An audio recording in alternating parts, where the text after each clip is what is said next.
نحمدہ ونصلی علی رسولہ الکریم، اما بعد۔ ہمارا سانحہ یہ ہے کہ ہر دور حکومت میں شکاری کے لیے جنگل میں ہم ہاکا لگاتے ہیں، وہ شاعر ہوں کہ عالم ہوں کہ تاجر یا لٹیرے ہوں، سیاست وہ جوا ہے کہ جس میں سب پیسہ لگاتے ہیں۔ صدر ذی حشم، منصفان انصاف پسند، سامعین ذی فہم، السلام علیکم۔ حاضرین، مصر کے جادوگروں نے بھی ایسا جادو نہیں دکھایا ہوگا جو جادو آج سارے عالم انسانی میں سیاست دکھا رہی ہے۔ یہ جادو آج ایسا سر چڑھ کر بول رہا ہے کہ ایک شاہ والا اپنی عیاری و مکاری سے وزارت اعلیٰ کے عہدے پر براجمان ہو جاتا ہے۔ یوگی اور سادھو جیسے گوشہ نشین بھی اس کی چمک دمک کے دل دادا نظر آتے ہیں۔ فلمی اداکاروں سے لے کر عدالتوں کے ججوں تک سب بازار سیاست کے گاہک نظر آتے ہیں۔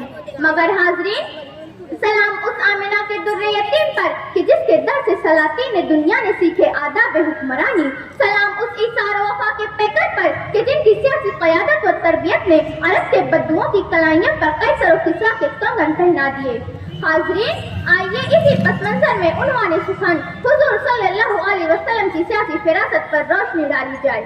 ارباب عقل دانش، آپ صلی اللہ علیہ وسلم کی سیاسی فراست کا ادنا سا نمونہ فتح مکہ کے تاریخی دن آپ صلی اللہ علیہ وسلم کی زبان مبارک سے ادا ہونے والے الفاظ ہیں، جب چند قریشی صحابہ نے جوش میں فرمایا الیوم یوم الملحمہ، یعنی آج بدلے کا دن ہے، آج مشرکین مکہ سے ایک ایک ظلم کا چن چن کر بدلہ لیا جائے گا، مگر لب رسالت سے فرمان جاری ہوتا ہے الیوم یوم المرحمہ، یعنی آج رحم کرنے کا دن ہے، سوائے چند مشرکین کے تمام اہل مکہ کو عام معافی ملتی ہے، کسی پر کوئی جبر نہیں کہ مسلمان ہو جائے۔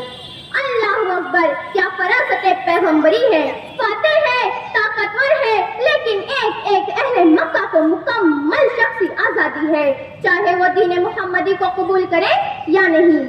کہاں ہو سیکولرزم کا دم بھرنے والوں، کہاں ہو مذہبی آزادی کی بحث کرنے والوں، کہاں ہو پارلیمنٹ میں مسلمانوں کو دہشت گرد پکارنے والوں؟ بسد خلوص بسد احترام کرتی ہے، قلم کی نوک نبی کو سلام کرتی ہے۔ عزیزان من، اگر پیغمبر اسلام کی مکی و مدنی حیات طیبہ پر نظر ڈالی جائے تو یہ واضح نظر آتا ہے کہ سیاست سے منسلک ہر شعبے میں، چاہے وہ عدل و انصاف ہو، معیشت ہو، سفارتکاری ہو، جنگی قابلیت ہو، داخلی و خارجی امور ہو، حقوق نساء ہو، مساوات اور آزادی ہو یا پھر مفاد عامہ ہو، ہر سیاسی امور میں آقا کریم صلی اللہ علیہ وسلم کی سیاسی فراست نظر آتی ہے۔ حاضرین، اگر بات کریں لا اینڈ آرڈر کی تو میرے عظیم قائد نے ارشاد فرمایا اگر فاطمہ بنت محمد بھی چوری کرے تو اس کے ہاتھ کاٹ دیے جائیں، یعنی ریاست میں اگر بالادستی ہوگی تو صرف قانون کی، اقربا پروری کی کوئی گنجائش نہیں۔ اگر بات کریں حقوق نساء کی تو صرف نازوں کی عصمت پر تہمت لگانے پر کوڑوں کی سزا مقرر کرتے ہیں، وراثت میں حصہ بیواؤں کو عقد ثانی کی اجازت مرحمت فرماتے ہیں۔ اگر بات کریں سفارتکاری کی تو آقا دو جہاں اطراف کے ممالک کے بادشاہوں کے نام خطوط روانہ فرماتے ہیں۔ اگر بات کریں مساوات کی تو سرور عالم صلی اللہ علیہ وسلم نے فرمایا دوسروں کے لیے وہی پسند کرو جو اپنے لیے کرتے ہو۔ کہاں ہو یونیفارم سول کوڈ کے نفاذ کی حمایت کرنے والا؟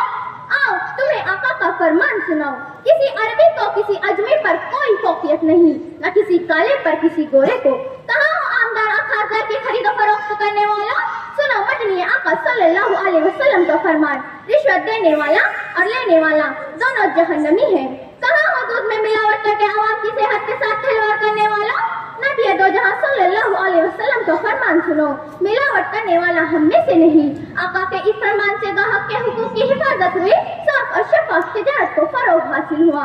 اگر بات کریں آقا کریم صلی اللہ علیہ وسلم کے معاشی نظام کی تو ہمیں بیت المال کا شعبہ نظر آتا ہے، جہاں سے غربا اور فقراء کی داد رسائی کی جاتی تھی۔ زکوٰۃ کا شاندار نظام موجود تھا جس سے سماج میں سرمایہ کی مساوی تقسیم نظر آتی ہے۔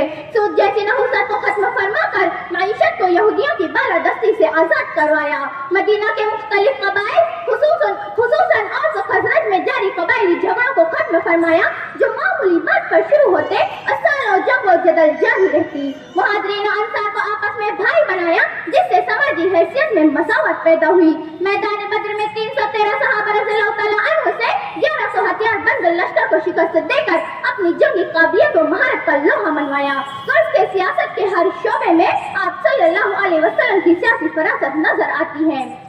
حاضرین، آخر میں مجھے گلہ ہے اپنے نوجوانوں اور سیاستدانوں سے جو آج ملک ہندوستان میں اغیار کی شاطرانہ سیاست کا شکار ہو جاتے ہیں. آئیے ہم رسول عربی صلی اللہ علیہ وسلم کی سیاسی رہنمائی پر عمل پیرا ہوتے ہوئے ہماری عظمت رفتہ کو دوبارہ حاصل کریں. محمد خاصان عالم، محمد اکمل الانسان عالم، محمد ہے وہ راز علم و حکمت کہ ہے راہ سیاست دان عالم. خدا حافظ.